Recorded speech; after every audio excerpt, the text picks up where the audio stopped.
Incubator মেচিনত hatching কিয় কমি যায়, হেচিং পাৰ্চেন্টেজ কিয় কমি যায়। নমস্কাৰ বন্ধুসকল, আজিৰ ভিডিঅ'টোত আমি আলোচনা কৰিম ইনকিউবেটৰ মেচিন হেচিং পাৰ্চেন্টেজ কিয় কমি যায়। বহুত মানুহে 100টা ডিম ইনকিউবেটৰ মেচিনত দিয়াত 50ৰ পৰা 60টা পোৱালি ওলোৱা অভিযোগ কৰে। এই ভুলবোৰ আপুনি জানিলে হেচিং ৰেট 80 পৰা 90% লৈকে আৰামত বৃদ্ধি পাব। সো আপোনালোকে এই ভুলকেইটা জানি লওক আৰু ইয়াৰ সমাধানকেইটা কি কেনেকুৱা জানি লওক। সো ফ্ৰেণ্ডছ, আপোনালোকে প্ৰথম ভুলটো যিটো কৰে, ডিম বাছনি নকৰা। ডিম পাতল খোলা ডিম, বেছি ডাঙৰ বা চিকন ডিম ইনকিউবেটৰত একেবাৰে উপযুক্ত নহয়। দ্বিতীয় ভুলটো হৈছে ইনকিউবেটৰ তাপমাত্ৰা। ইনকিউবেটৰ তাপমাত্ৰাটো আপোনালোকে একুৰেট ৰাখিব লাগিব। একুৰেট বুলি ক'লে ইনকিউবেটৰ তাপমাত্ৰা হৈছে 37.5ৰ পৰা 37.7 লৈকে আৱশ্যক, এইখিনি ৰাখিব লাগিব।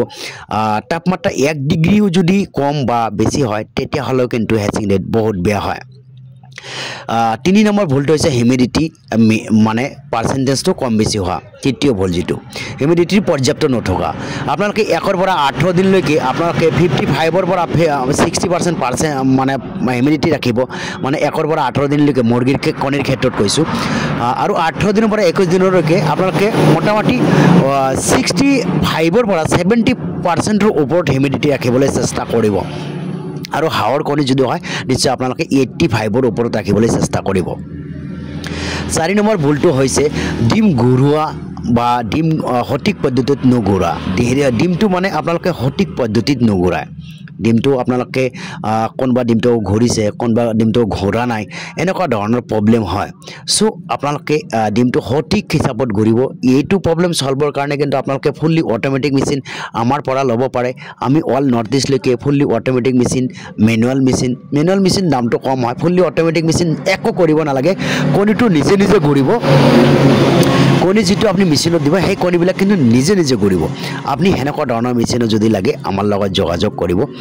5 নম্বৰ ভুলটো হৈছে আপোনালোকে ইয়াৰ ফলতো মানে যিটো বতাহ ভিতৰত থাকে সেই বতাহবিলাক আপোনালোকে ইয়াৰ ফলতো চাৰ্কুলেশ্যনটো ঠিক নাথাকে বুলি ক'লে ধৰকচোন আপুনি যিটো ফেন আমি ফিটিং কৰি দিওঁ সেই ফেনটো ধৰকচোন আপোনাৰ কেতিয়াবা বন্ধ হৈ থাকে, যদি কেতিয়াবা আপুনি অন কৰি দিয়ে, যদি কেতিয়াবা অন কৰি দিয়ে, মানে মূল কথাটো হৈছে মানে মেচিনৰ ভিতৰত বতাহটো ভালকৈ চলাচল কৰিব নোৱাৰে। 6টো ভুল হৈছে যে হেচিঙৰ সময়ত আপোনালোকে মানে মেচিনখন বাৰে খুলি চায় যে পোৱালি কিমানটা ওলাইছে কিমানটা ওলোৱা নাই, সেইটো যে বাৰে চায়, সেইটো আপোনালোকৰ 6 নম্বৰ ভুল। এই ভুলটো আপোনালোকে কেতিয়াও নকৰিব। আৰু আপোনালোকে যদি ভাল ৰিজাল্ট কৰিব বিচাৰে নিশ্চয় আপোনালোকে ফুল্লি অট'মেটিক মেচিন আমাৰ পৰা লওক। 1 বছৰ গেৰাণ্টি সহকাৰে আমি এইবিলাক মেচিন আমি অল নৰ্থ ইষ্টলৈকে ডেলিভাৰী কৰি আছোঁ। আপোনালোকে এই ভুলকেইটা মানি আপোনালোকে সলভ কৰি যদি নিশ্চয় আপোনালোকৰ ৰিজাল্টবিলাক ভাল হ'ব, এইখিনি মই গেৰাণ্টি দি ক'ব পাৰিছোঁ। প্ৰথম ভুলটো কিন্তু আপোনালোকে যিটো কৰে সেইটো হৈছে যে যিটো কণী দিয়ে আপোনালোকে সেই কণীটো বাছনি নকৰে। দ্বিতীয় ভুলটো হৈছে যে আপোনালোকে টেম্পাৰেচাৰ 37ৰ পৰা 37.7 37.5 ভিতৰত নাৰাখে।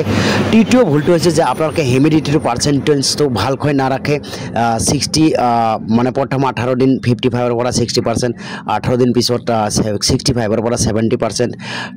চতুৰ্থ ভুল যিটো হৈছে কণীটো ভালকৈ নুঘূৰে, আপোনালোকে ভালকৈ নুঘূৰায়, মানে ফুল্লি অট'মেটিক মেচিন নাই আপোনালোকৰ। পঞ্চম ভুলটো হৈছে যিটো বতাহ ফেন লগোৱা থাকে সেইটো এয়াৰ ফ্ল' ভালকৈ নহয়, কেতিয়াবা বন্ধ কৰি দিয়ে, কেতিয়াবা অফ হয়।